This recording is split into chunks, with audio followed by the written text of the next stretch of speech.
madame. Alain, Nicole Moreau de Paris. J'ai lu récemment dans un hebdomadaire que vous avez intenté un procès contre votre fils. Comment un père peut-il poursuivre en justice son fils? Et pourquoi ne recherchez-vous pas une conciliation avec votre fils Anthony? Ça s'appelle le jeu de la vérité. Vous êtes sur TF1. Écoutez, chère madame, je crois, sur le plan pratique, avoir répondu à ces questions, malgré moi, dans un très grand magazine français, pour ne pas dire le premier.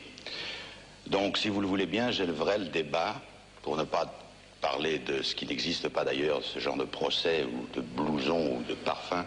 J'essaierai de lever le débat un peu plus sur un plan humain. Kurt Gersten disait « Un enfant terrible est un enfant terriblement malheureux ». J'ai été un enfant terriblement malheureux parce que j'ai été un enfant terrible. Je ne vous dirai pas pourquoi, parce que je suis un parfait autodidacte. J'étais en nourrice jusqu'à 18 ans, j'étais en pension jusqu'à 14 ans. Vous avez fait plusieurs écoles communales et 25 pensions, oui, vous avez fait des fugues. Oui. Ensuite, je suis parti, pour faire un raccourci, parce qu'on va parler de mon fils, je suis parti pour l'armée à 17 ans, je me suis engagé volontaire et je suis parti en Indochine à 18 ans avec l'autorisation de mes parents. J'étais donc un enfant terriblement malheureux parce que j'avais besoin d'affection, je ne possédais peut-être pas l'affection que j'avais besoin. C'est pour ça que j'ai été un enfant terrible. Je pense que mon fils est un enfant terrible, mais est seulement un enfant malheureux.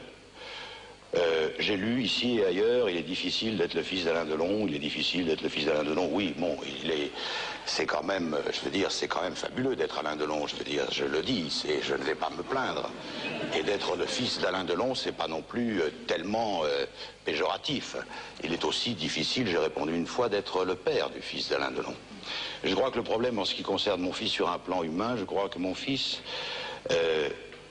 est malheureux parce que lui aussi, il a vécu une vie comme beaucoup. Il n'est pas le seul de parents divorcés qui se sont séparés. Il a été donc, comme je l'ai été, ballotté de droite et de gauche. Il n'a peut-être pas eu toute l'affection qui lui manquait, qui lui était nécessaire.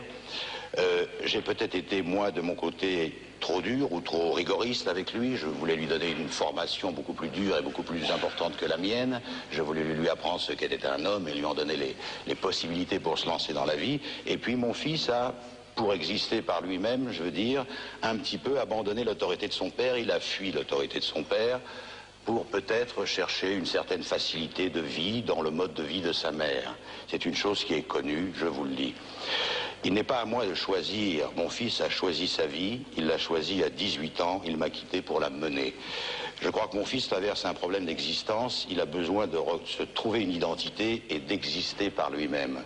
Je voudrais lui dire ceci, il existe.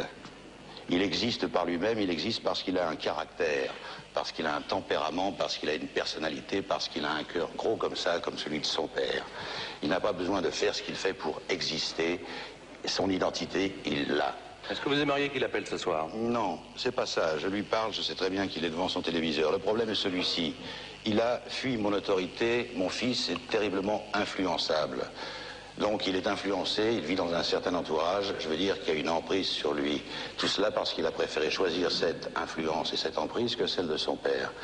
Je lui souhaite simplement, et je lui dis simplement ceci, dépêche-toi de grandir, dépêche-toi de comprendre. Ton père sera toujours là lorsque tu en auras besoin, il sera toujours là pour te pardonner. Mais surtout, n'attends pas son dernier soupir pour lui demander son pardon et comprendre, parce que tu risquerais de le regretter toute ta vie et d'en souffrir tout le restant de tes jours.